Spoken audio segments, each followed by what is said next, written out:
I'm going to share a secret of the best places to get content ideas that are going to give you the best results. If you know me, you know I love ChatGPT, but I actually don't go there to get my video ideas because I don't know how well those ideas might perform. Instead, where I go to get video ideas and what I've discussed with other top creators is these sources right here. This is going to blow your mind. These options are right there, free, right under your nose.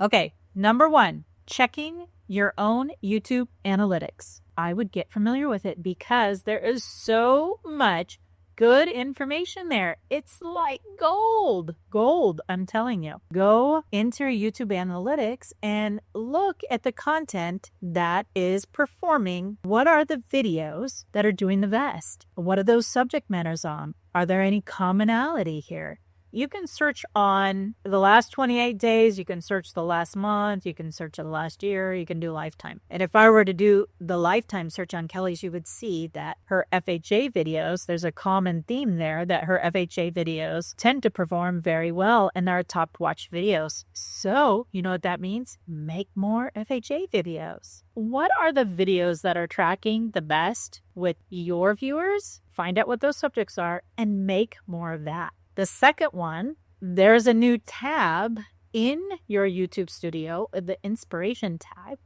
and you can go there to get ideas. You can input the new AI to see how these ideas might perform, and it's going to give you suggestions. I have definitely tried this, and it's AI, so not all suggestions make sense.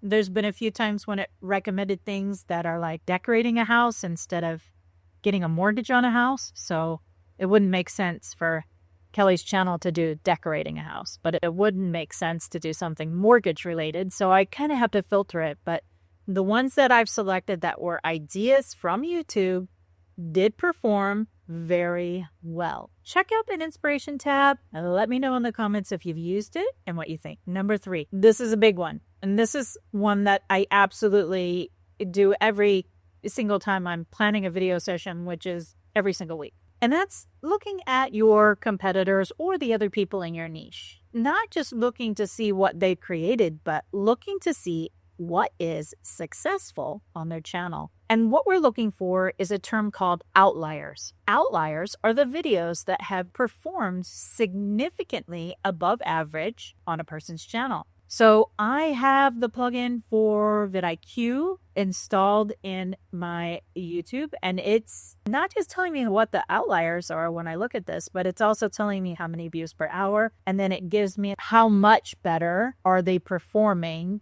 than their average perform videos. So it might be 100x or 1x or 5x or 10x, whatever. It's going to tell me that. But if you don't have that installed, you can also look at going into their videos, go into the long form, and then click on the popular tab. And then when you click on the popular tab, you're going to see what are their most watched videos. Now, I'm not suggesting that you make a video that is exactly like theirs, but what is the subject matter? And maybe watch their videos. Maybe there was something that they left out, or maybe there's something new that's happened since that video was published. Is there something that you could speak on? You're going to speak on it in your own way, and you're not going to use the exact words that they use. I wouldn't recommend that. You're not going to copy it exactly. You're just going to get inspiration from it. Now, also, Mr. Beast has something called View Stats, and I believe it's $50 a month, and he does a whole thing on outliers. If you want to go really deep on your competitors' channels and what their outliers are, you might want to check out View Stats. But I'm absolutely looking every single time I'm looking at competitors' channels or other people in my niche or Kelly's niche or whoever, and I'm seeing what they're doing. And I'm seeing what's performing well for them.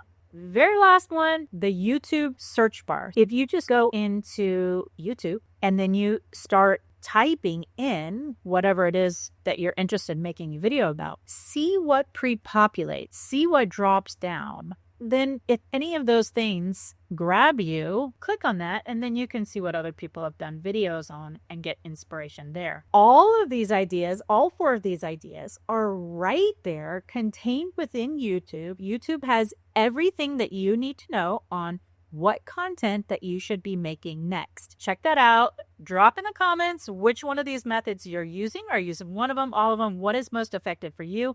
I want to know. And don't forget to like, share, and subscribe this video.